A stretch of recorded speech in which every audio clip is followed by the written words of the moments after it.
Hey, what's up, everyone? Welcome back to another Thirsty Thursday live stream. And today we have Josh Mason with us. So I'm super stoked about today's episode. So we have so much to cover and so much to talk about. So if you guys are joining, thank you so much. If you have any questions, throw it in the chat and we will get to it about 50 minutes to the hour. And, we'll go from there. So Josh, if those folks that don't know you, who are you? What have you been up to? And how's life, dude? Yeah. Hey, Pat. Thanks for having me on. Those who don't know me, I'm Josh Mason. Used to be a pilot in the Air Force and all this stuff behind me. Then I was a cyber warfare officer. Got out of the military at the end of 2019. Got really heavy into cyber. I taught defensive and offensive cyber. Helped write EJPT version 2 with Alexi Hackersploit. Now I've gotten into sales and consulting, so I work at Synec as a federal solutions architect. So nice, dude. Technical sales talks. Yeah. So talks here and there. Yeah. So, obviously tonight's episode, we're going to actually talk about penetration testing. Where does it fit into your organization's business strategy, and just understand why people should get penetration testing done. And if they don't, what is the repercussions? And we can just talk about all that good stuff. So Before we actually get into that, why did you transfer from the hands-on keyboard technical stuff to sales? Super, super curious about that one. Yeah. So the wild thing is I went from leadership to teaching. Mm-hmm. And so I was never in your spot where people were having me spend time on console.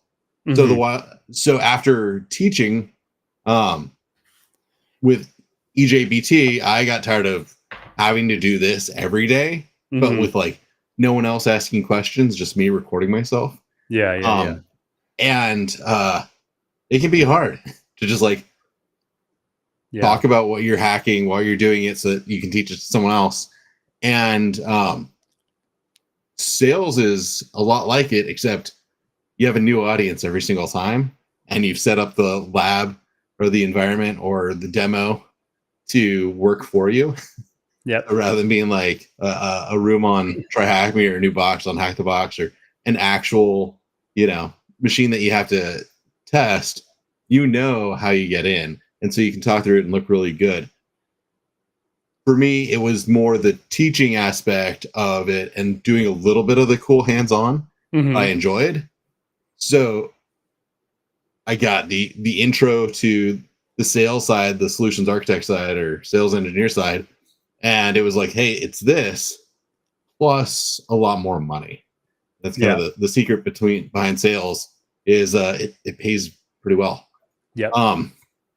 But when I was looking for stuff after teaching, frankly, I couldn't get hired as a pen tester at the same pay I had been getting. I would have had to take half my pay, because if someone was well, how many pen tests have you done? I was goose egg. I have not done a paid pen test. Yeah. So you wouldn't hire me. So at that same point, I had to make a choice, and consulting and sales is kind of what the Air Force trained me for. Trained me how to teach. And they trained me how to think like a leader. Yep. So, yeah. That's awesome. That's definitely, clears up that, because I think the same thing sometimes, and going into sales or going into just a different area, because, I don't know how old you are, but I'm getting up there, and I like to say that because I got gray. Yeah. I have one or two gray little things in my beard. I have a lot of gray hairs on my head. But so I always is the technical hands-on stuff me forever? Is that for me? Or can I, get into something else? Get into whatever, sales or technical account manager, or, just different, or director, back into that kind of role, mentoring folks and just be more of a leader. Of course, the hands and keyboard is awesome. I enjoy it. But I think a friend of mine does this, and he told me this probably 2-3 years ago. and he's overseas, and he works as a landscaper, right? But he hacks every day, all day when he's home, right? Like he said something. He said, if I have to come home or if I have to do this all day, I'm not going to enjoy it. So, and it really made me think. It's like, man, like, because you think about, we do CTFs like with Glenn or the Stinger. He's in there, like, or if you're doing like, you get with your buddies on the weekend or at night and just hack some stuff. And it's like, fuck, dude, like I just did this all day, whatever. I go to the gym, I have a little bite to eat, and then I'm back doing the same shit. Like, what if I did something else during the day? And then like, oh, this is my fun time with my mates, Yeah. So it's like, it will be pretty cool to, I don't know. That's something I'm just venting out loud now. And it's just like something I just been thinking about. It's spot on for a lot of what people start thinking after a while. A lot of folks I know who have been pen testers, like a lot of their career, who started out in that, eventually they get into teaching, and eventually they might jump into making their own company rather than working for someone else. And then after a while, you decide to start running conferences, or it's pretty normal progression, but it's also that can be a hard jump. Like if you've been a pen tester, then trying to be like, okay, well, do I want to start my own company? Like, or what do I want to do? Yeah. You get to a certain point, and frankly, if you've been pen testing for a while, you've seen I've seen so many organizations that have these same flaws. It's like, I am tired of finding it. Instead, I want to get out there and just try to help, shake them by the collar and be like, stop it. Yeah. Let me fix this for you. Yeah, exactly. So like getting on that call instead of just like testing it, putting a plan in place to prevent it. So when those next testers come, or if they've never been tested, prevent that from that from being exploited. That's it's actually my Hack SpaceCon talk is based around that. The idea of how can you be more not more than a tester, but how can you make your pen test report more valuable rather than just being like the vulns I found, how I found them, and how you can fix them, and then moving on, which has its place. It's a good part of it, but if you're able to scope and if you've got some experience, be like, okay, well, I noticed this trend. You guys suck at identity and access management. Yeah. Nothing has 2FA. Yeah. Nothing, none of it. So how about why don't you look at implementing multi-factor as well as fixing these vulns? Why don't you look at maybe stepping up some stuff here? Every website I hit, I was able to do all this stuff, and I wasn't going around a WAF. You just don't have it. Exactly. So let's have a conversation about do you guys know what you would want in a WAF? And if you've been around for a while, you might be like, well, I know some guys who can get you a WAF. Yep. And bam, now you're a consultant. Exactly. Yeah. It's so true. And those are good points. So that's cool. I saw that. So Hack SpaceCon, that's coming up. And if anyone wants to go, obviously get your tickets, and it's at Kennedy Space Center at Port Canaveral. Yep. And I guess that would be Central Florida. I don't even know if that's Central Florida. I don't even know. But East Coast. I don't know. Yeah. So yeah, maybe it's more towards the east. Maybe it is more towards the east. But yeah, I'll be there too. I get back from Romania that Monday, and then isn't that what happened last year? Didn't you go? You guys come straight back from Bucharest and. Yep. Exactly. Yeah. So last year was fun. I'm looking forward to this year. I'll actually be traveling with. Last year I got to travel with Kevin, or KevTech. People know him as KevTech. And this year, his talk didn't get accepted. It sucks. And then at least I'll be going with Philip Wiley. So we're flying out from New York to Bucharest and Bucharest to Cluj, and then hanging out there for a few days, doing the talks. And I don't think, because Ryan Montgomery is going too out there. I think he's the keynote speaker, but I think he's not coming from Florida. I think he's coming from Europe, I think. That's from what I heard. But interesting. I got looking forward to it. I gotta ping with you guys and find out when that CFP for besides Romania happens. Yeah, man. And it's interesting because since I spoke last year, like I didn't really have, I guess I told like the founder of it, like, hey, man, like, because they reached out to me and they said, hey, would you like to come back? And if so, like, Yeah, what would you like to do and what would you like to talk about? And, you know, my last talk was like how to get into the field on lowest budget. And the reason why is because, I can relate to that because I grew up really poor. And I'm like, okay, like if one of my dudes growing up were in that same situation where I was in, how can we get this person out of that poverty aspect and get them into the game? So I was totally. like, okay, like, you don't have to spend mucho dinero to be into this field. There's a lot of free resources. And this year is going to be more about how to get into the field or leveraging your network to get into the field of cyber. Because it's not always what you know, it's who you know. And that's what we were Yeah. talking about prior. Um, Oh man. but yeah, So much stuff. yeah. So once they, ask me again, I'll definitely shoot it your way. And that's what I did with Philip as well. Like, shot him and a few others. And Phillips, I guess, got accepted. And then he's on his way over there. Sick. So, yeah. So any other conferences, since we're on the conference talk, like HackSpaceCon, anything else that you have cooking? So I've got some work ones like Gartner and Airsea Space happening out here in the DC area. But those I'm gonna put on like the Synax shirt and talk about Pentest as a service. But I found out last night, like this time, last night, that Noob Village got accepted for DEF CON. Oh, So sick. I've got Yeah, a lot yeah, of I work. saw that. Speaking of, you want to do a workshop? Yeah, let's do it. I'll be down. Sick. I'm actually doing a workshop for B-side St. Pete and I think B-side Tampa as well. Oh, cool. Yeah, setting up an enterprise. I think it's like setting up enterprise environment, which is because I hate using the word like the buzzword hacking environment. Because what if the person wants to do blue teaming? They want to implement like Wazo or Splunk or anything like that. Dude, yeah, that would be. Could you do that at New Village at DEF CON?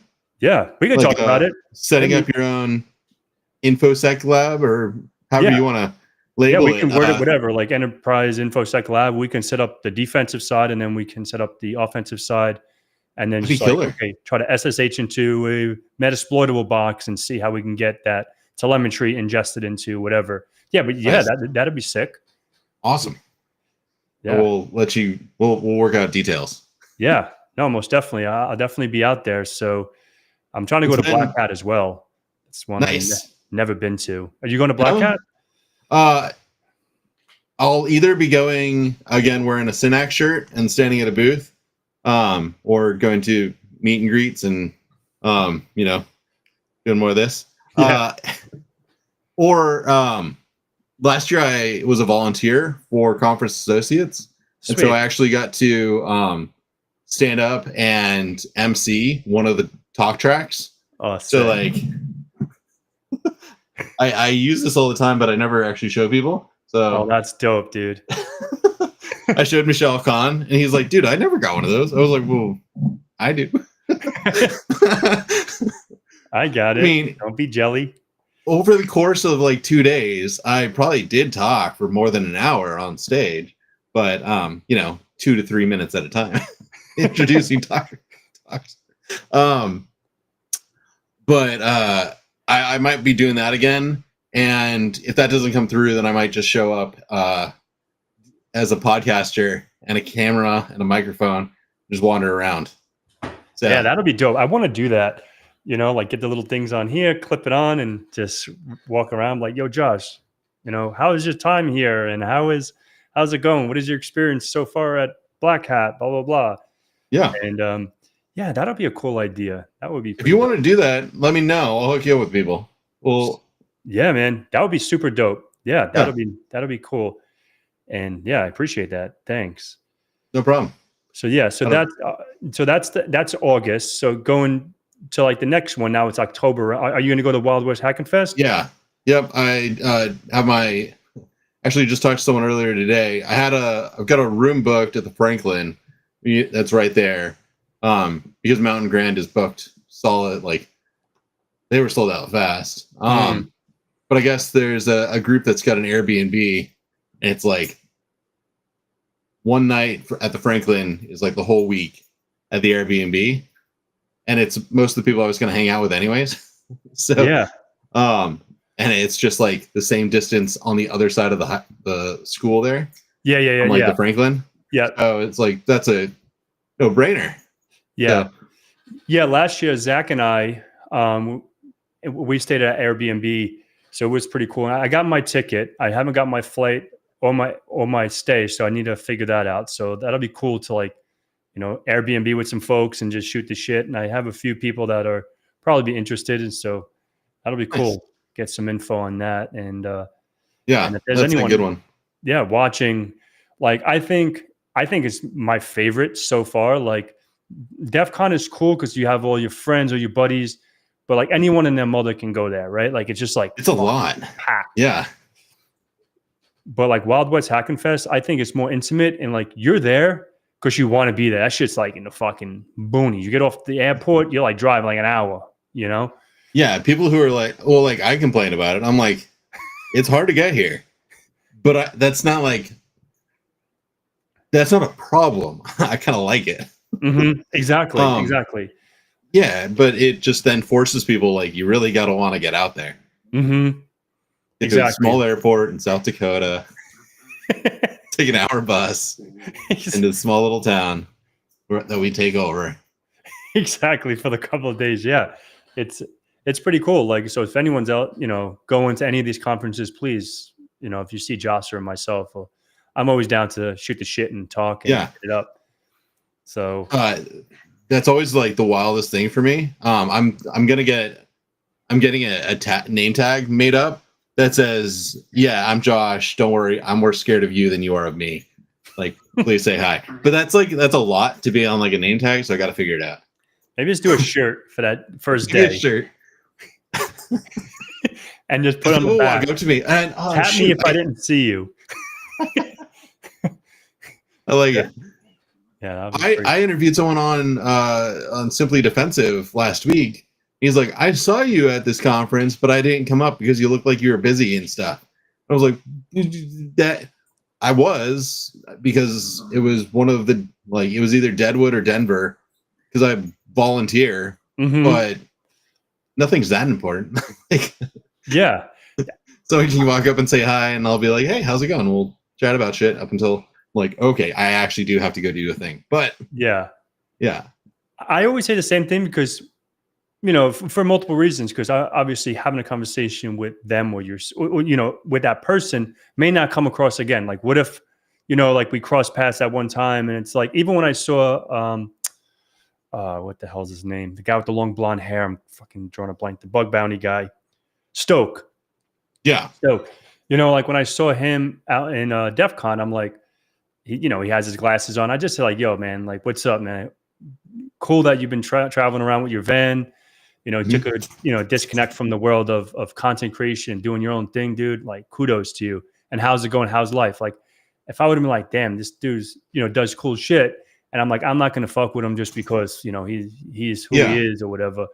Like, I don't know. Me personally, like, I never feel, I want to ask you that question too. Like, I never feel someone too good to say hello to. Like, yo, son, like, you a fucking human. If someone else, like, if someone gave me an attitude, that'll be a different thing. Like, that'd be so weird. Yeah. I've never run into that. No, and like, there's times where I thought I might. So like my first Hack Space Con, at the bar, at the resort, at the hotel there. Yep. And Haddix and one of the other guys, dang it. If he sees us, and I'm so sorry. Maybe it was also Jason. With names. Yeah, I suck with names. If you ever watch my podcast, I will mess up almost everyone's name. But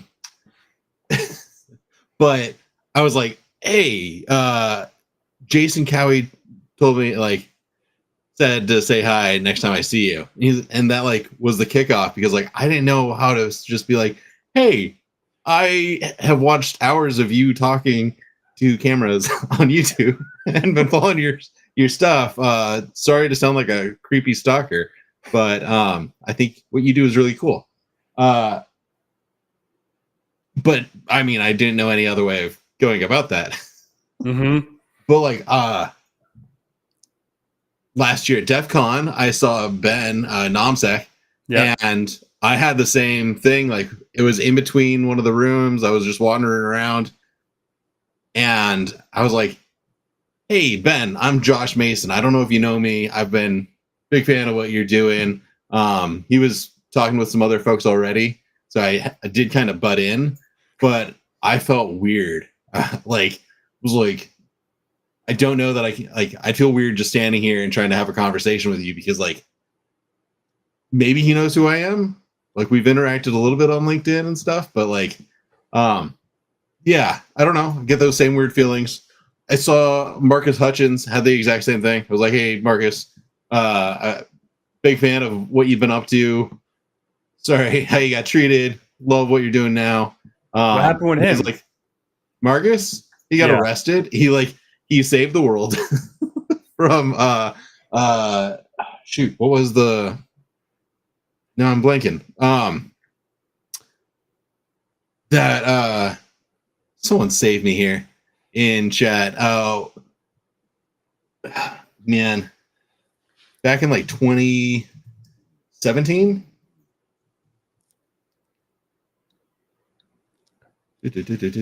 WannaCry. Oh, okay. Yeah. He found the shut off switch in WannaCry, and when that was like going crazy, handed that over. Then went to Black Hat DEF CON, was kind of like InfoSec Jesus. And then when he got to the airport to fly home to England, the FBI grabbed him, and he was basically stuck in the US and like waiting for a court case for like 5 years. And then finally like got into court, and the judge is like, "This is stupid. You shouldn't be here. Thank you for what you've done. You're Dismissed." You're good." Fuck the FBI. Yeah. Yeah. But now he runs. Well, he was doing Malware Tech Blog, and now he's got his YouTube channel and his blog, and does a lot of defensive security malware analysis sort of stuff. That's awesome. But yeah, and he's like, shoot, I think he's 30. So man, he's young, right? Yeah. Well, and like when all that stuff kicked off, he was like early 20s. Yeah. So, I don't know. Cool stories of like people like that are kind of blow me away. Like John Hammond, when he and I were actually working at DeCita in different places. Mm-hmm. I found out about him because I was teaching cyber threat emulation. It was like baby pen testing. Mm-hmm. And I was like, "Hey, this stuff's kind of like what John Hammond does on his YouTube channel." And the guy who like was teaching with me, because we'd have 2 instructors, he was like, "Yeah, John Hammond wrote this." I was like, "Oh, really?" He's like, "Yeah, he works here. Like, you might see him." And then a week later, I was in a conference room. There were like 40 of us learning about COVID stuff. And that we were going to be sent home and figure out stuff from there, because it was a government contract. Mm-hmm. But yeah, that was like my intro to John. We didn't know each other. Yeah. We Yeah. just John's happened to a work cool at the kid. company, so. Yeah. Like I'm big on what John's doing now, especially with the just hacking training. And, I'm super stoked because, Don reached out to me and like, doing some stuff with them. So that's super grateful to be a part of that movement that they're doing over there. So I was just chatting with Don this afternoon. I think we're going to have a couple of courses for a giveaway at New Village. Oh, nice. But maybe mine will be one, because I think that'll line up with. That'd be awesome. Yeah, Don said, "Let me know what I want." So we'll set it up. Haddix is doing a workshop. Nom is doing a workshop. Nom's actually gonna put on the CTF. Yeah, So I saw him put something on Twitter. this afternoon. He was asking stuff about like any takers or something like that. Oh, sick. Yeah. So I should get back on Twitter. Apparently, people are still doing stuff on there. I barely even know how to use Twitter. I barely even know how to use social media, to be honest. But I guess it's the way we have to do things these days with social media, Twitter and Instagram and whatever else. I like to stay in my bubble. So LinkedIn works for me. Yeah. Before we get on some of these other talking topics that in the chat, I guess we can touch on the topic for today. So like, where does that, before we forget, because this shit's going to go by quick. So how do you, like, for example, how do we know where pen testing fits into an organization? Like, what would be your take on that? Like, Yeah. And I look at this, I think differently than some people. I was on a podcast a while ago and the talking point was like, when do you start thinking about cybersecurity in like a startup? And I was like, when you need to. It's like the same point of when do you start hiring HR, or when do you decide to get a CPA or an in-house accountant or an in-house lawyer? Like, as the company grows and you're like, I don't know this, I need an expert, that's when you should get one. Fortunately, cybersecurity can kind of be like plumbing or electrician. You can hire one to come in and help you out for a little bit and set you up. That's kind of the joy of like the vCISO consulting world. But we don't advertise as well as plumbers and electricians. So that's a thing. But as the company matures, once you've got some roadblocks in place, once you're actively trying to do some things, then there's a point of, well, how well are we doing it? We should test that. And there's not like you have to be this size or this much money or have these things in place. But if you do a pen test where they just got set up, they don't have firewalls, they don't have WAFs, like they paid minimum for outside guys to make their website and stuff like that. Initially, like, start running some scans, do some scans, get on Shodan, get some like free stuff, get maybe pay for like a Nexus or a Palo Alto, because pen tester is going to come in, and mostly you're not even going to have time to get to actual pen testing. You're going to run scans, and you're just going to hand those over and be like, "This is going to be too much already." Like, I will tell you how to fix these, but a lot of them are just going into your configs and turning stuff off.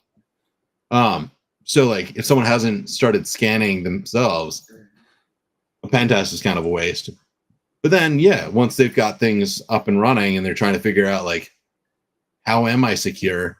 I can't test this on my own anymore. Yeah. And like, I don't know, maybe I shouldn't, but I feel that way about plumbing and electricity in my house. From like, I can put a light there. I could do that. Yeah.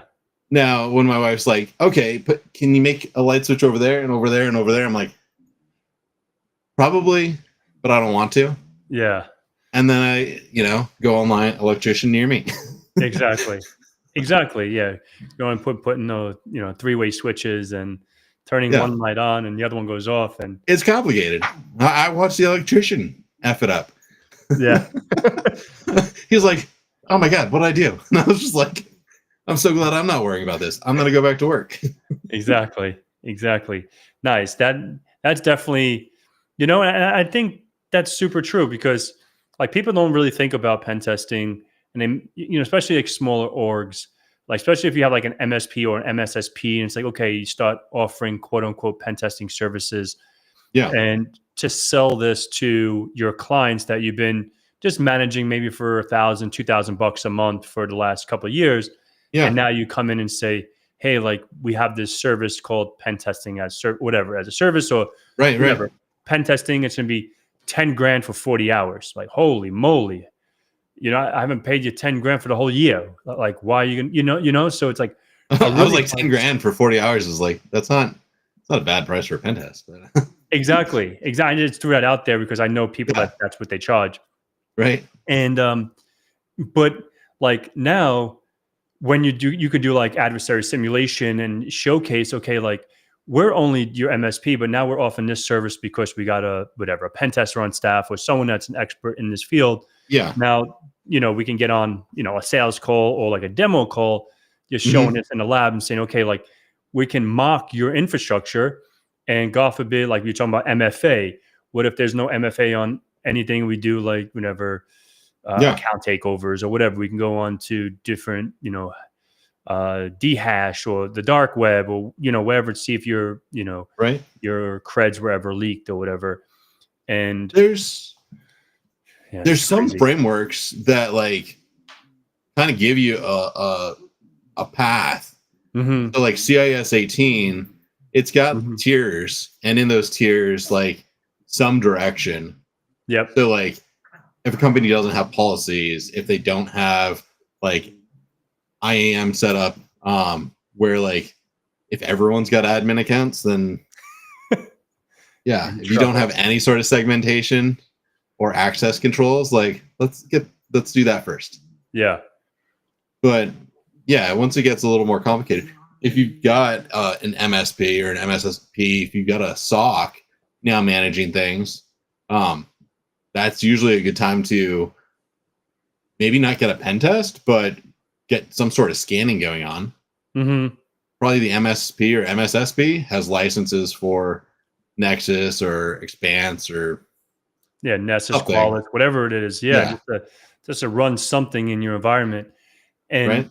and now with like these pen testing, like Vanahai or Synact or all these other Horizon 3, like Horizon 3 is another one. has decent stuff. Like their Node 0, like you drop a thing and start the scan.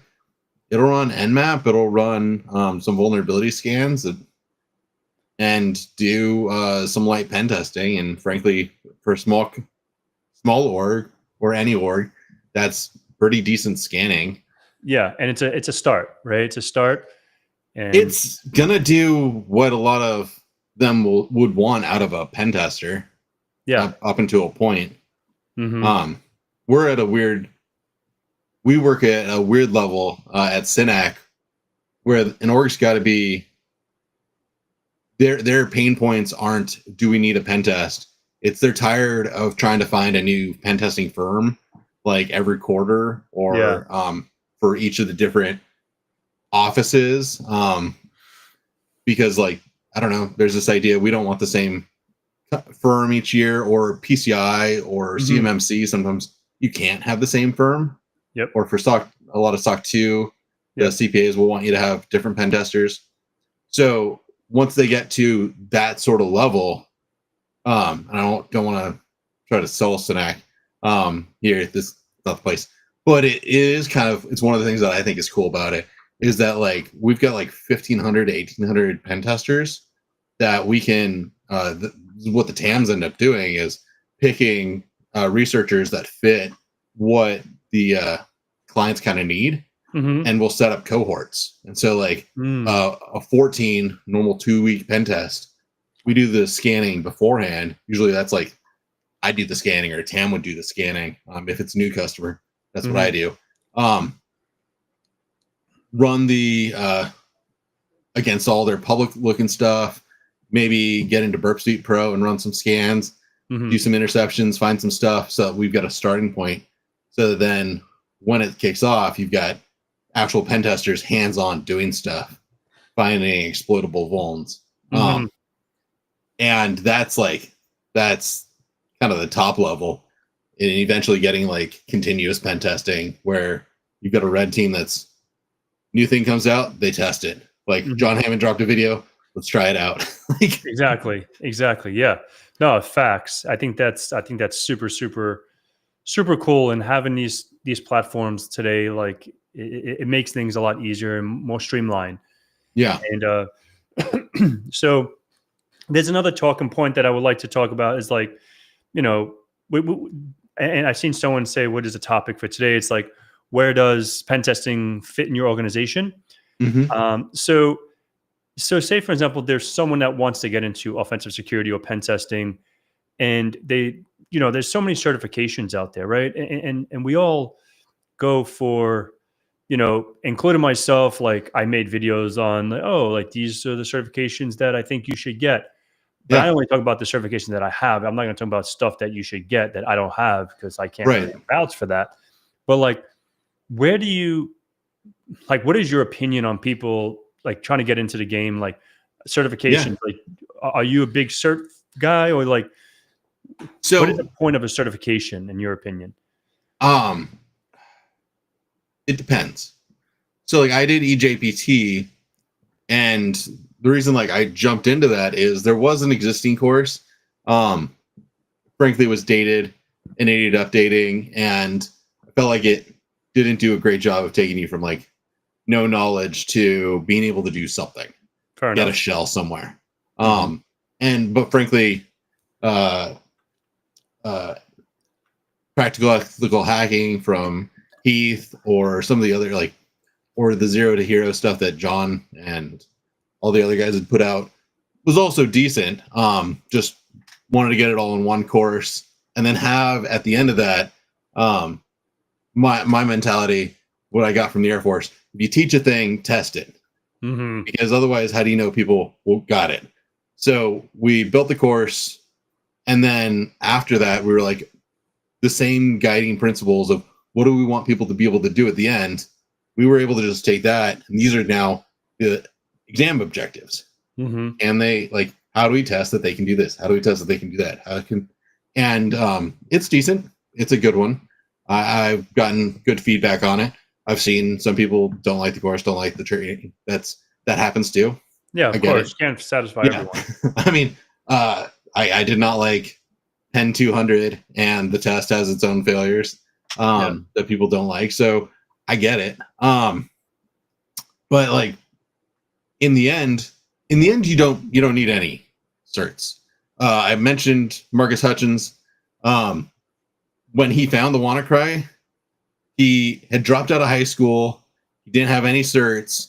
He just had malware tech blog, and was effing around with the malware that he found, and found that it was calling back to a domain. Found the domain was like available. Bought the domain, and all of a sudden the malware didn't work. It, some of this stuff doesn't require a degree or any knowledge. However, it was a hell of a lot of work for him, and he kind of went about it in one of the harder ways of going about getting into cyber. Mhm.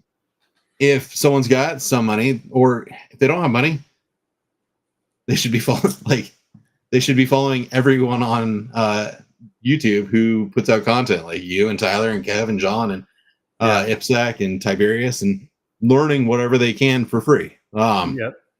If then they want a course that drives them from, through a path made by somebody, TCM has some good courses. Tyler Ramsey just put a course on Simply Cyber Academy that's free. Yeah. Anti-Siphon's got some. He's got free intro to pen testing courses that he does. Yeah.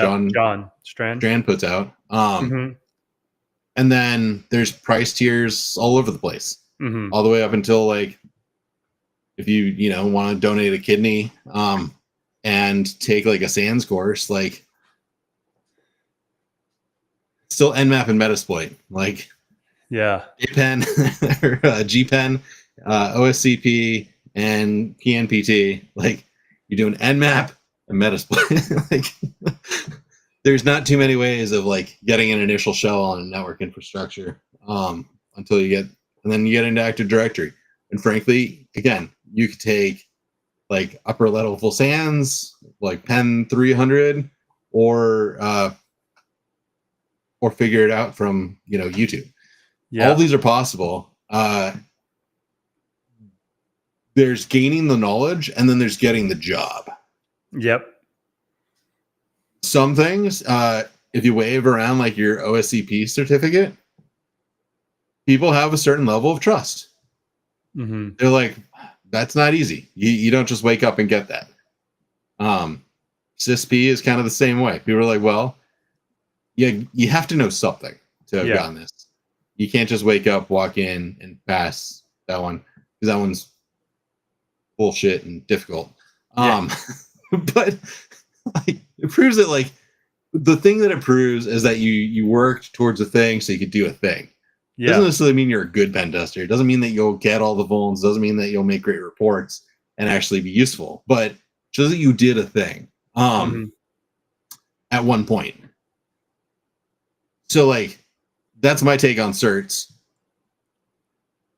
If you go through a course that ends up with a cert, like, if you can afford it, like, grab the cert. One, it'll help validate that you do know something. It'll build confidence in you. It is like, it's a merit badge that you can point to and be like, I know something, or I knew something at this one point up to Yeah. this level. Yeah, and you touched a good point right there, because I feel like that sometimes, right? Like, yeah, we do CTFs, like I said, like, fuck around on the weekends, do some CTFs. But if I'm not pen testing every day, I did the, PMPT, CPTS, and all this stuff. Like, I'm learning this while I'm doing it. And Mhm. then, like, okay, now, Pat just dropped off the face of the earth on this side, because now I'm just doing whatever, blue team stuff, or, making a Yeah. video on a stupid tool I found on GitHub. And, oh, this sounds cool today. Let's just do it. So, and then it's like, oh shit, like, how do we do this again? Like, I was talking to a friend the other day, and it's like, oh, like an external. I'm like, oh shit, like I forgot, like my mind just went completely blank. Like, it's like, oh, you said, like you said, Shodan, and go to hunter.o, do your reconnaissance and build up your Mhm. rapport for this client. But it's like, if you're not doing this every day, you can have a whatever PMPT, OSCP, Yeah. and it doesn't mean, like you said, it doesn't really mean you know anything. Because sometimes I still No. don't feel like I know shit. I'm going to be Well, 100%. I'll say it to I'm say it a myself. I'm a big believer in, like, taking notes on the stuff. Like, if I have Mhm. to do, like, if someone was like, do a pen test today, I've got Obsidian that I'll Mm. open up, and, Yep. like, some of it might be like, what is this step? And then I'll be like, all right. I remember. This is, I do this, then I do this, then I do this. And then it'll come back to you, Exactly. because life happens. Or I don't know. I've managed pen testers in the past in a previous job, like 2 years ago. I was doing project management, so I was doing, like, scoping with the customers, daily check-ins with the testers to make sure we've got notes, stuff's going into Plextrack or the spreadsheet, and then, Hmm. like, how are we doing on writing the report, and then going through and making sure the report is valuable Exactly. Exactly. and accurate. I was doing a lot of that stuff, but if they're doing, like, cloud, mobile app, web app, and then they're like, oh, now you're back on infrastructure. Like, dude, it could have been months.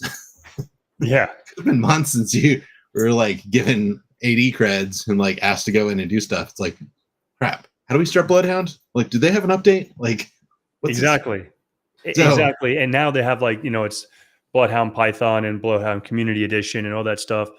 And yeah, it's so true. It's so interesting, because even when I did, like, like the CBBH, right? And I'm like, oh, this mhm. is cool, because I get into some web app is probably my weakest, right? I'm fucking shit with it. But like when I did it, I was like going through and like taking my notes, and yeah, and literally, like, I have all my cheat sheets, and then I have, what is it, hacker tricks or hack tricks or whatever the Hack hell tricks. Yeah. that site, and literally Oh, I it's had that shit gold. on speed dial, right? And Yeah. obviously Chat GPT, and thank you, the Stinger, for introducing Pentest GPT. Oh, it's So good. yeah, so it's like, that's why I hate, like, when you have these interviews, they're like, oh, like, uh, see, like, in my head, when I'm doing something, I have like a methodology in my head, and like uh, a checklist, right? I have a checklist, like, okay, infrastructure, run your responder, run this, and see Mhm. where, run your nmap against that, that subnet, whatever, that 24-bit mask or whatever it is. And like, okay, let's see if there's anything, or trying to like dig for any kind of domain or an NS server or name server, and see if anything calls back. Yeah. And then it's like, but like, if you're on the spot, and I want to touch on like interviewing processes Ooh. Yeah. for a second, and because there was times that I like just flunked an interview, just because it's like, they ask you like these Google questions, right? Have you ever did a pen test? Yeah. Okay, so if you have assumed breach, how would you go about getting domain admin? This is a question that people ask, and I'm like, fuck, I don't know. Like I can do it so many ways, but I can just call Josh and ask him for his fucking password, and he'll probably give it to me, right? Like that's a way too. So it's like so many different ways. Like, and I hate those questions because there's a million ways to skin a cat. So like, if someone gets these kind of questions, what would be your advice to like how to address them without being a dick? You know what I mean? I'm like, yeah, no, I'm with you. It's preparation. Like when you go to take OSCP, like you gotta be like, I am setting this time apart. Like I have energy drinks and coffee, and but I know what I'm having for breakfast tomorrow because I want to get back to hacking. The interview should be similar. Like you should plan, like we're going to be talking, like if you're going to, it's a pen test interview. What are the chances that they ask me how to do privilege escalation on Windows or privilege escalation on Mac or on Linux? Yep. So like maybe not the whole process, like memorized, but I would study the night before. I would have like, what is my process? What does it look like? If you can talk through like do an initial scan just to find out what hosts are up, and then we'll do a scan, see if there's any open ports, and then we'll do scans, see if we missed anything in the background while we start dealing with the ports that we found, see what services are. Yeah, like if you know, like generally, and you can just roll because you just looked at it last night. Mm-hmm. We're not talking flags. We're not talking like, oh, what is the flag for a service scan? Like if you get that, sorry, CEH type questions. That's a waste of time. But how, like, cool, you landed on the box. How would you get domain admin? Like, you know what I normally do, I'll see if I can get WinPs on there. Mm-hmm. And like I said, I'm a shitty pen tester, so that's what I know. I'm gonna get WinPs on there, or I'm gonna get on ChatGPT and say like, hey, I lost my credentials to my admin account. Like, what would I do so that like I can use PowerShell to get to that account? Yeah, exactly. Or something. That's actually cool. Because you have to beat around the bush with ChatGPT. I'll tell you to go fuck off. It's my own account that I'm trying to get into, right? Pretend you're an IT guy walking me through steps. Exactly. That's my problem. Who am I /priv? Like, see what privileges that. Yeah. Right. You can abuse those. Yeah, and I guess it's so different. Prepping for it. Yeah, and I've prepped for stuff like that. Like I have asked, like in the past, like ChatGPT, like write me some Active Directory questions and answers, just so I can get. But I think like you can study this. Use like you said, Bloodhound, and see where this and map it out and blah blah blah. Yeah. But then it's like when you actually ask the question, I don't know. I think my like brain goes like blank, and it's like so much easier. Like let's actually jump on a terminal and walk through it. Yeah. Like, I think if you can have some like, be like, frankly, I like to be meticulous and I don't like to memorize things. So I've got a list, and like my list kind of covers these things, but again, I don't have it memorized. So if trying to go off memory, I skip something like here in the interview, like it's not that I don't know it. It's that I've learned to use my checklist so that I don't miss things. Exactly. And I haven't memorized it because there's other things that I need to memorize. So if you come into it with that, it's like, well, that's almost more impressive.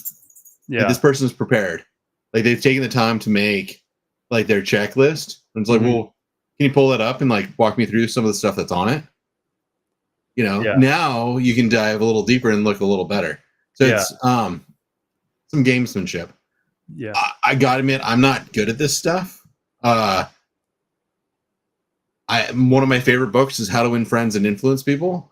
Mm-hmm. And then another good one is Influence by Robert Cialdini.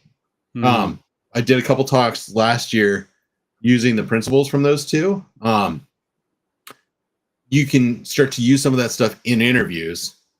In like, how can you get across value without necessarily answering that question like directly, if you don't have like a good answer for it, well, it's an interview. It's not a test. Yeah. So it's almost more on how you respond than what you say in your response. Fair. If you can come across as a problem solver, someone who wants to work with the other person, who has a methodology, that shows a lot more trust than the other. I mean, I had an interview that I didn't make. It was going to be, I think I can just say it. It was going to be writing exploits for a intelligence community contracting firm down in like Northern Virginia. And I didn't know enough Python and C for them. And it wasn't like they were like, we like your process. Seems like you know what you're talking about, but we've got a senior guy who's an ass and he's going to ride you every day because you don't know enough in his mind. And frankly, like, don't need this job because you can find another job where you don't hate life because of this guy. Yeah. Like, you're fair. smart. You'll be fine. Honesty's the best And I was policy, like, you know what? I feel like I dodged a bullet. And they lost the contract like 3 months later. So, damn. you know, and I would have had to find a new job anyways. So, moral of that story: don't be a dick. Be a dick. No. Exactly. So that's why we're part of the cult. Like, yeah, exactly. There's a few more things I want to touch on, and then we can answer some questions. And then, like, I guess we touched on this a little bit. Labs, like the importance of having labs set up for, you know, getting into the world of pen testing. We talked about that in the beginning. Like, maybe we'll do some stuff together at the new village, and like CTFs, right? Like, what is your take on CTFs? And you know, like all types. Like, you know, Hack the Box has their like standalone machines, and then we have like reverse engineering, and we have like these POEM ones, and mobile, and forensic, DFIR, etc. Like, what is your take on those for those folks that are trying to get into the game? I think I've got in here a coin from being on the CTF team when I was at Jacobs, and 2020 I was doing every CTF I could find just to work on my skills. And because when I was in the Air Force, I wasn't required to have hands-on skills. I was managing people who were managing people. Like, I was a bureaucrat basically, which was fine. It was needed. Obviously there are reasons I didn't stick around at that point. Because I started as a pilot so I could do stuff. And so it's huge doing Try Hack Me, Hack the Box, CTFtime.org. I was surprised I introduced someone to that earlier today. They're like, hey, Josh, do you know of any CTFs? And I was like, have you checked out CTF Time? They're like, what are you talking about? I was like, I've known you for a while. Like, how do you not know about this? Like, there's a CTF like almost every weekend, especially in the spring. Because every like, Carnegie Mellon's got a CTF. Like, that's usually around this time. Pico CTF just did their stuff. Meta CTF did Lightning CTF today, this afternoon. They're good. Dive into, try to answer stuff you can. Watch some YouTube videos. Go to like Pico CTF's gym, where it walks you through how to do all the different types of challenges. Find the stuff that's interesting to you, because if it's interesting, you want to keep doing it. I liked the idea of getting into reversing, but I haven't done it in years because obviously it's only so interesting to me. Also, I have Burp Suite Pro for work, so I can do some scanning on like, when I'm scoping and stuff. But I went to Portsmouth Academy and it was like, maybe I'll get smart on doing some of this stuff manual again. I was like, I forgot. I hate SQL injection. I'm like, cross-site scripting. I was like, yeah, this is boring. This is why I do scanning and have someone else do the hands-on pen testing. Exactly. Gotta hate this stuff. And that's the cool thing about Burp Suite Pro versus a community edition, because you can actually scan it, it can actually find this for you and attempt to, do this cross-site scripting, attempt to do SQL injection, etc. So, Yeah. and there's no threshold and there's no like throttle. So right. And I realized no one's relying on me to do it manually. We've got a red team for that. Yeah. I just need to prime the pump and be able to talk about their assets a little bit. Exactly. And the last thing here, talking about the CTFs, would you recommend folks going on a team or doing it solo? And why? Why each one? Teams. If you're doing a like the Meta CTF that was today, or like Pico CTF, or one for like one of the universities, anything that you find on CTF time that allows a team, do a team. Like, do you guys have a CTF team on your server? Yeah. So like, if people are here, do that. Simply Cyber's got them. Cyber Insecurity's got them. Like, I think KevTech on his server has them. Like, find people who do stuff, who have servers, and see if they've got a CTF team, or start one. Exactly. Because you'll learn so much from each other. Like, you spend Saturday and Sunday sitting in Discord, like hacking away at stuff, trying to figure stuff out, and be like, "Oh, hey, I got it." It's like, show me how you got it. Like, okay, cool. You know what? That'll help me with what I'm working on right now. Like, I'm working on this. Oh, sweet. Have you tried this, that, and the other? Like, did you have a single quotes or double quotes? It's like, oh man, you're right. Yep. And that's me right there. Single quotes and double quotes. I always fuck those every up. time. That's me all day. So that's get Josh on our team. You can join our team. I so wish I had time. Like, I can't unwind with CTFs anymore. I think I just showed you my PTSD from that, of like. And it's so interesting because when the Stinger, he came over a couple months ago, actually like 6 months ago now, or 5 months, I don't even know, so many months ago. And, I never actually did like CTF teams. And I just like, I'll do a video on like a retired machine on Hack the Box whenever I have time and whatever, just do a little walkthrough. And, and then he was the one that said, we should just start making a team and having some folks. And in the last 3 months, I've probably learned more in those 3 months just from hanging out with each other versus like doing, standalone machines by myself and like, real pen testing, right? Because real pen testing, when you think about it, like your objective is to make money for that week. And, your team or whatever, or someone will be like, okay, like try this. It's not really helping you. It's just more like guidance to get you to the next step. Not like why it didn't work. Here's the answer just because we need to get that money, right?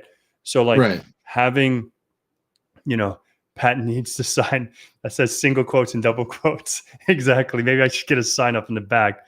That'll be a new one.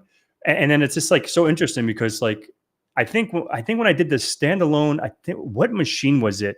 And I think my exploit was just like it had single quotes or whatever. And I think actually Glenn helped me with that one. I think it was like was that Tyler's the Try Hack Me machine? I don't remember, but it just like working on a team is so beneficial and like you get to learn from people. And I think the best thing is like, at least I haven't experienced this, like they don't make you feel stupid. Like, and no, I haven't run into anyone in cyber that has made me feel stupid. Mm-hmm. I've heard of situations, and like there's sometimes like disagreements and like miscommunication stuff because we're humans. Yeah, humans are the worst part of security and the worst part of interacting with other humans. Mm-hmm. But for the most part, most of us are in cybersecurity to help people. Yeah, like mean firefighters. Like exactly. You don't really meet a lot of mean firefighters. That's true. That is a good point. Yeah. In the end, most of us like who are on the like ethical side at least. Because I don't know about the other guys. I don't really know any of them. They might all be assholes. Who knows? But they work together. Yeah. They have gangs. So maybe they do like working together too. Or maybe that's boom. Threat emulation, be like an APT, work together. Yeah. Exactly. It is the top of the hour. Let's try to go through some questions. I want to be respectful of your time and see what's up. and blah, blah, blah, blah. Let's see. I told you, LChat. my wife and my kids are out of town, so like Okay, cool. this is all I got going on. Cool. Then we can just fucking shoot this shit until midnight. Happy to be here. Blah, blah, blah. What's up, fellas? Those who do the rest of the teach. Josh is good. Both awesome at teaching excels. Awesome. and hey, sir, I'm new. I'm in the cyber and too much to worry about. I buy a new laptop and want to do some bug bounty. Is an i5 32 gigs. Yes, I think that's way overkill, to be honest, because you're doing everything on the web, right? You're not really doing anything on your machine. Exactly. Especially if you're doing manual stuff. Unless you're running scanners. Yeah. But use web-based scanners. Exactly. Yeah, exactly. Hey, what's up? CS Patrick. Hey, I want to join the Discord server and a user. And okay, so Pat, if you want, just join the Discord server. I think it's in this, or I'm sure someone can get it to you. You can look at one of my other videos, and the servers are on there. Are you a hacker? No, I'm not a hacker. I'm just, I only do good things. I don't know if that's a troll. So I'm working on the 9th chapter of my book right now. Cover like the term hacker and like the origins of the term hacker. Back in like chapter 4 or so. And like, I don't know, I reckon I identify as a hacker. I don't identify as an attacker, but so much of what we do is like making it up as we go and trying to figure out the way to do things. Like, shoot, even how do you run a live stream? Well, we kind of look around, watch some YouTube videos, like find a blog, ask somebody, and then try it. Yeah. Like, yeah, you just described being a hacker. Yeah. That's the facts. Tried some shit. Yeah. Some of it worked, some of it didn't. Can you give me some hacking books pages you read? There's a few books over there that I've read. And Josh, do you have a book out now, or it's coming out? It's coming out. I'm still working on it. Okay. Yeah. It should be out in like July. Oh, sweet. Hopefully. So before that's why I saw, like you said, like you have signed, right? You had like a Michelle was like, "Oh, you should do a book signing at Deadwood." I was like, "Yeah, exactly. Yeah, I saw that online." Yeah. I like not my idea. I don't know. I've got friends and they want signed copies, so like we'll set it up. Exactly. That'll be dope. I was thinking, so many people told me to write a book about my life because I have such a unique story, and probably some people have like maybe 25% of my life, but I'm like, man, if I did it, you can do it. That's pretty much, that's why I brought to name it. If I can do it, you can do it, because I came from fucking hooked on phonics, couldn't read a fucking sentence at 10 years old. I was fucked up. Yeah. But that's a whole nother story. But I don't even mention myself in my book. It's for PACT. So it's like Beginner's Guide to Cybersecurity. Gotcha. Yeah, so I have some books from Packet or PACT, whatever the hell it is. Yeah. You were mentioning interviews before. I've got there's like 2 volumes of like interview prep questions. And I was like, I think I've got them. I just don't know if I have them on my shelf. Yeah. Got other PACT books. If you start posting your opinion on LinkedIn and you know things about cyber, companies like PACT will find you and say, "Hey, do you want to review this book?" And they'll send you a copy. Yep, exactly. And that's what I have. I have a few. I think they're back there actually. And I dropped off like 20 books to a high school.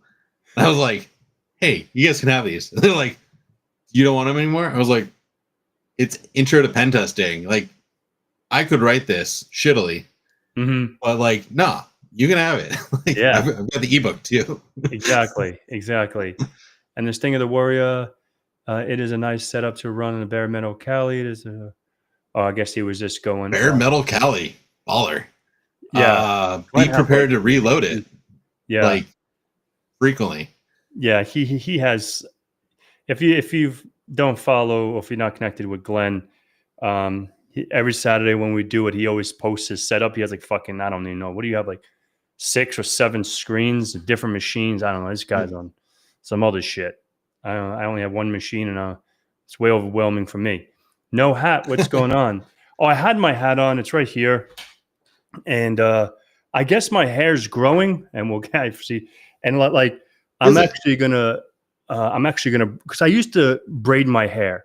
Oh yeah. Probably a lot of people don't know that about, but I always braided my hair, and then I cut my hair a few years ago, and I'm probably gonna start braiding my hair again.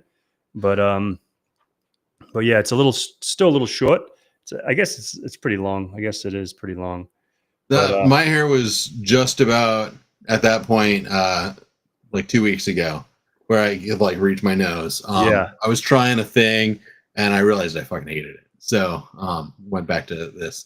yeah. It's not I quite a crew always cut. liked my It's a hair little more. long. But it's just like it was always, and then once I cut it, it's getting it to be long again. It's like that shit, that ugly phase. Like, Yeah, oh man, it's too like, that's I think where I was, and I just couldn't stand it. yeah, I was you my have to get tism was past that. peaking, and I was just like, nope, Yeah, I don't have to take this. Yeah, it's also one of those things like if my hair starts touching my ears, but being in the military, one, it was like, oh shoot, like I have to go get my hair cut so that people don't give me shit. But now it's like I just don't like the feel. yeah. And I guess like because my hair is like, I fade my hair Yeah, up, so like, yep, and then probably maybe next week I'll do it because I can put my hair like in a ponytail now. yeah. I was Um, just at that point. Like yeah, like I have my hair tie. This is like the one that's mine in my house. I've got 2 daughters, so there's a bunch in the yeah. living room, but that one's mine. That's awesome. And we have a question for you, Josh, here. Hey, Josh, what would you recommend to do in terms of projects? I am back-end developer doing CPTS right now, 50% through this. Want to build strong resume for an internship. Man, if you're looking for internships, those are hard to find. A lot of companies in the US don't they don't get a lot of value out of interns. It's almost as much work as hiring someone for real, but you're not going to get a lot of value out of them, and they're not going to stick around. Mm-hmm. Um, so unless it's a company that's like way like going out of its way to have internships, in order to give back, like, and then in the US, an internship usually goes with a university where you get college credit for doing hands-on Mm-hmm. work. And so that's the other crux. I run into a lot of people who are like, I want an internship. It's like, well, your university will help you get one, usually. Like, oh, I'm not in a university. It's like, you're going to have a hell of a time getting an internship in the US. I don't know about other countries. Yeah. I don't know about other countries. Yeah. I never actually interned anywhere, so I don't even know how that process is. So I'm trying to complete a different CTFs as well. So part of, My suggestion there is my suggestion for anyone who's trying to get a job. Like, you can learn skills, make your resume as pretty as you can, but frankly, like, it's this stuff. It's knowing other people. yeah. And like, I know you because you put stuff out there, and you know me because I've done the same. Yep. And we met in this community on someone's stream or in LinkedIn or something, and then I think met at conferences. I think last year Yeah. at Hackspace Con too, we linked up. I Yeah. think that was the first time. Yeah, we met up Yeah. I in met you in person. person. Yeah. Yeah. And then we were at the Simply Cyber meetup, Yep. and like showing up in a network. You're here, good, great first step. Lurk, be part of chat, ask questions, great start. That's what I did. And then when other people would ask questions in like Neil Bridges' stream, Mm-hmm. I'd give my 2 cents of like, oh, hey, I've seen this. Or they'd Yeah. ask a thing, and I'd be like, oh, I've got a resource for that. And I pass it to a mod in like private chat. They Mhm. pop it in, and then eventually they're like, we're just going to give you mod powers. And then they realized that was stupid, and they took them back. But now, That's awesome. there's like the cyber insecurity guys. would use Twitch, and like as a Twitch mod, you have like so much freaking power. And so like I showed up on one after we had taken like a long break, there was a button, and I thought I had hit the X to like get rid of like the pop-up so I could do stuff, but I must have accidentally clicked the other thing, which put it in like safe mode, which you couldn't like take it out of safe mode until the end of the stream. And so like it fucked up a lot of stuff. In which case it was like, okay, Josh, like you can just DM us like if you've got useful stuff to put. I was like, yeah, I don't want to be in charge of banning people for cursing. Yeah. Like, you got enough people for that. Yeah. But then people knew me, and I was in, and I don't know, just show up and continue to be helpful, right? Yeah, that's the best way. I think networking, going through, cyber events, and obviously like here, like in the US, but wherever you are, I'm sure you can get onto a Discord, whatever, virtual meetups or whatever. Yeah. So, all right. Reddit, Twitch community, or Twitter communities, even. I don't know. Yep. There's a lot of people who chat with other people there. Yeah, and I love your hair, Pat. So I got that a lot last week too. I don't know what is it about my hair that everyone loves. I don't know, is it just because it's long, or I don't know. It looks good. I got the slick skinny hair. You were dedicated to it. So Cartoon Boom. Can you please give me an idea about finding the original IP behind it? Behind a WAF. Firewall. If you're doing a bug bounty, they gave you a scope. If you've got a domain and you're trying to find an IP behind that, like they didn't give you an IP for a reason. If they're having you do bug bounty and there's a WAF, like stupid. But that's why I don't work at a bug bounty company. Bug bounty, I don't know. It sounds so sexy. Like you can have all the attackers look at your stuff and you only have to pay them if they find something. It's like, yeah, well, now you've got like, you have to have people to just sit there and process that. And if you don't do it, you got to pay the higher tier, BugCrowd or HackerOne. Yeah. I don't know.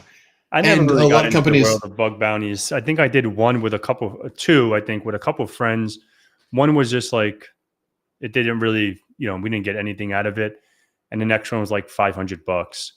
And it was like, Dude, like Ben, Nam just posted, he'd gotten like $100,000 one from Google. Yeah. And I've got friends who do what I do on the sales side at BugCrowd. And like, it's a good product. Like if you got nothing else, if your org is at a maturity level where that's worthwhile for you, then like sick. But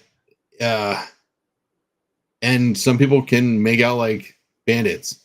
There was a whole like in-person bug bounty event at Black Hat last year. And I actually met a bunch of those guys because I went to their like party afterwards on like that Tuesday night. And it was pretty sick. Some of them were like knew some crazy shit. But I've tried bug bounty in the past and I've just been like, I'm bored. It's not for me either. Like I'm not like I don't, web stuff doesn't really excite me, and it's like I don't know. I get not really into it.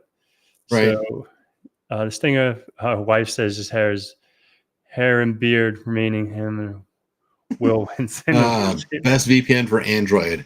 The best VPN is the one that you set up from your network back to your own network. That's the only VPN I would recommend. Use secure methods. Like freaking no sites are HTTP anymore. Everything's HTTPS. Almost every public Wi-Fi now is WPA2. So it's harder to hack. And even if it is, and someone spoofs it or has like a pineapple, if you're doing secure stuff, then it doesn't matter. But if you really want a VPN then get yourself a freaking Raspberry Pi with OpenVPN as a server on your local network, and then host it somewhere that you can get to, and then use that as your VPN. Yeah, that's a good way Because too. if you trust your home network, like dial home. Yep. Now, if you want a VPN for like watching British or American like Netflix, that's different. Yeah. There's like NordVPN. $1 a month ones. Yeah. And I'd turn it on for that if you're using it for that. Same with me. I just use NordVPN if I have to get out of the US. Yeah. It's something simple. Exactly. But I don't trust Nord. Yeah. I trust Nord as much as I trust the public Wi-Fi. Like, I don't know what they're doing. Yeah. And that's essentially what you're doing, is you're just trusting them. So yeah, fuck it. Yeah, exactly. Yeah, fair point. Fair point. So let's see what else. Glenn gave his modified cluster for 32 inches, 140-inch monitor, one bare metal. Yeah, he's all over the place. He has nice. Yeah, he has some sick shit. And NordVPN has been everything. Your social security probably is on the fucking dark web. It is. Yeah. Oh, I use Incogni to like, because I got it on a discount after watching enough people talk about it on YouTube videos. Mm-hmm. I was like, this, it seems like worthwhile the price. I don't know that they're doing something, but I do know, and it might just be that we're not in a election year anymore, but I get less spam coming to my phone. I don't know that it's related. I'm not saying like go get Incogni. I'm paying for it. Maybe it's stupid, but so yeah, I guess we'll take a few more, and then obviously, yeah. I'm gonna. So can you answer the question about the note-taking apps? What did you ask that? Ooh, Obsidian is one that people like a lot. I like Notion. Notion, Cherry Tree, just shoot having like, I think John Hammond classically says he uses just Sublime Text. Yeah. And just takes his notes in there and saves them like as in a directory. Yeah. Google Docs. Yeah, it's somewhere where you can just like have like, when I start, I run, and you can, if you drop your commands in there and then like have it set up where you can copy out of that right into your terminal. Yeah. Pretty nice. I use Notepad++ for a long time, and then I moved over to Notion just so I can have a little more organization. But yeah, Cherry Tree is another good one. There's a lot of good ones. Yeah, try a few out and see what floats your boat. And if you want like side by sides of which ones to do, like do what we did, what Pat and I probably did. Watch John Hammond's or Heath Adams like videos where they talked about how they did note taking. Yeah, the videos might be dated now because I'm sure I don't know if they've updated them, but they're probably still accurate. Yeah, that'd be a good idea to actually make a video on note taking. And I'm the worst at it. Like I always like talk about it. Like, hey guys, you guys should always take notes. And then even like when I'm doing like a walkthrough, I'm like going through my walkthrough. I'm like, oh shit, I forgot to put this in my notes. And I'm like, oh, damn. Sorry, guys. Because I get so like caught up in like trying to get on this machine and eager beaver and like right. But taking notes is definitely a skill. It's definitely a skill. I'm not the best note taker. One of the things you could do, especially if you got Kali going on, like turn on command history and then just pop that out afterwards. Then you don't have to think about it. Yep. Pop that out afterwards. Shit. Nowadays you could probably run that through. Be like, hey, ChatGPT, here are all my commands. Can you turn this into a checklist for me that I can like use? Then it'll be like, it might be like, here, I made it into a script. Now you just type IP equals this and start. Boom, you made a scanner. Like exactly. AI powered. Dave, no one cares about GRC. I'm just kidding. He did. Man, doesn't live. Yeah, that's fucked up. Yeah. Oh, look at Chris. Chris is in the house. Never get ski. Yeah, that's so let's see. I think that was pretty Oh, much it. Go ahead. like you should make a video about that.